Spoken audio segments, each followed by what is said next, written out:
যে নারীর পর্দা নাই, যেই কন্যার পর্দা নাই, যেই বোনের পর্দা নাই, যেই মেয়ের পর্দা নাই, সে কোনো নারী না, সে কোনো মহিলা না, সে মহিলাও না, সে মহিলার জাতও না।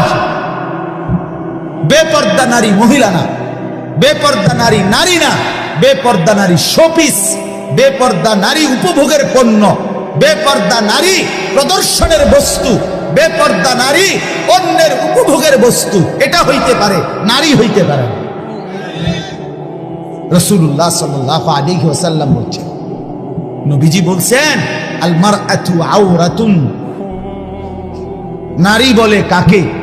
খোদার কসম, নবীর হাদিস, নারী বলে তাকে যে নিজেকে আড়াল রাখে। আওরাত, আওরাত, যে নিজেকে লুকিয়ে রাখে, যে নিজেকে গোপন রাখে, যে নিজেকে আড়াল করে, তাকেই বলে নারী। এক শব্দ নবী বলছে, ফাইজা খারাজাত ইস্তাশরাফাহা শাইতান। নবীজি বলছে, নারী যখন বেপর্দা বের হয়, সে যদি কুৎসিত থাকে, নিগ্রু কালো হয়, শয়তান তাকে পুরুষের চোখে আকর্ষণীয় করে নেয়। আল্লাহর নবী বলছে সাল্লাল্লাহু আলাইহি ওয়াসাল্লাম, নবীজি বলছে, এজন্য বেপর্দা নারী আর নারী থাকে না। কোরআনুল কারীম আল্লাহ পরিষ্কার বলছে, ওয়াকারনা ফি বুয়ুতিকুন্না। হে নারীগণ, মুসলিম নারীগণ, তোমরা তোমাদের ঘরে অবস্থান করো। ওয়ালা তাবাররাজনা তাবাররুজাল জাহিলিয়াতিল উলা।